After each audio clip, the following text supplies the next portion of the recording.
अंबड बदनापूर मतदारसंघाचे भाजप आमदार तथा ग्रामीण जिल्हा भाजपा अध्यक्ष नारायण कुचे यांनी त्यांच्या वाढदिवसानिमित्त एक आगळीवेगळी आणि आदर्शवत भूमिका मांडली आहे. वाढदिवसानिमित्त कोणीही पुष्पहार किंवा भेटवस्तू आणू नयेत अशी विनंती त्यांनी कार्यकर्ते, समर्थक आणि नागरिकांना केली आहे. तुमच्या शुभेच्छा, प्रेम आणि आशीर्वाद हाच माझ्यासाठी सर्वात मोठा सन्मान आणि प्रेरणास्थान आहे, असंही त्यांनी म्हटलं आहे. पुढे बोलताना त्यांनी स्पष्ट केले आहे की जनतेचा विश्वास आणि पाठिंबा हीच त्यांची खरी संपत्ती आहे. आपला आशीर्वाद माझ्या पाठीशी असल्यानेच मला समाजसेवेची ऊर्जा आणि बळ मिळते, असंही त्यांनी पुढे नमूद केलं आहे. साधेपणा आणि लोकांप्रती असलेली कृतज्ञता व्यक्त करत त्यांनी वाढदिवसाचा उत्सव दिखाऊपणापेक्षा समाजहिताच्या कार्यातून साजरा करण्याचा संदेश दिला आहे. त्यांच्या भूमिकेचं सर्व स्तरातून स्वागत होत असून कार्यकर्त्यांमध्ये उत्साहाचं वातावरण आहे. नमस्कार.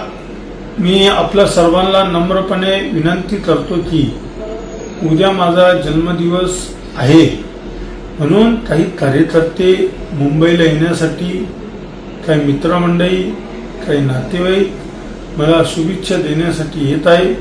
परंतु मी नम्रपणे सांगतो, या महाराष्ट्राचे तत्कालीन उपमुख्यमंत्री अजितदादा पवार यांचं अपघाती निधन झाल्यामुळं कोणीही मुंबईला येण्याचं काम करू नये. आणि विशेष करून अधिवेशन चालू आहे, हे अर्थसंकल्पीय अधिवेशन असल्यामुळं मी कोणालाही छत्रपती संभाजीनगर असेल किंवा जालन्याला असेल मी काही भेटणार नाही आणि शुभेच्छा काही घेणार नाही.